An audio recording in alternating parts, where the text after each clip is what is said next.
I'm going to talk about KPIs for content work, and as some of you might think before I'm talking about it, analytics is a key part of working with content.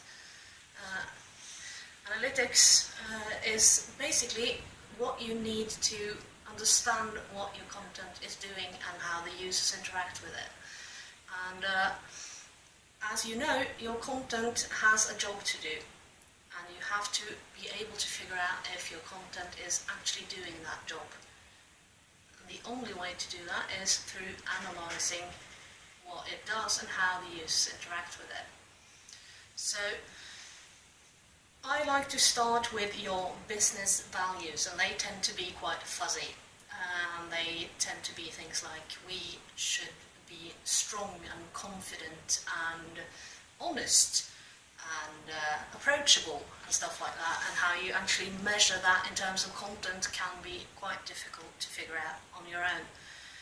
So what I plan to do in this workshop is to connect your business goals and your values to specific parts of your content, and further on to connect that to benchmark values, and I'll get back to that in a second, and then how to connect those business goals and values to your content goals and your target values, so you can actually put a numerical value on your content through your business goals. So when you're working in this way, you do need to have an understanding of your own benchmarks, and you find those benchmarks by going back in time and analysing over a long period of time what your content is doing. Normally you need to pick out either groups of content clusters, either thematic or, well, thematic is the most usual, and you put a goal on that, on what you wish to achieve with that content. So your users should act in a certain way. Yeah.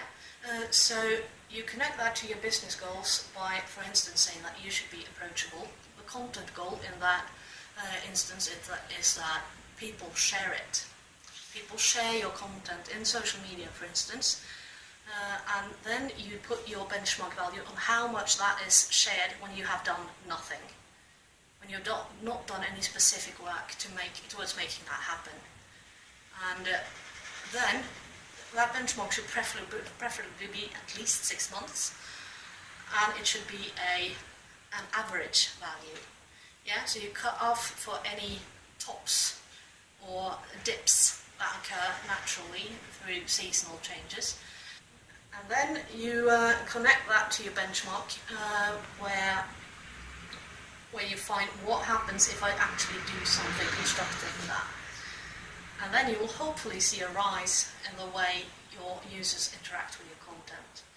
Now, to put a target value on that, you need to have an understanding of how your users interact, and you only get that by analysing over time. And that is what I will show you how to do. Thank you.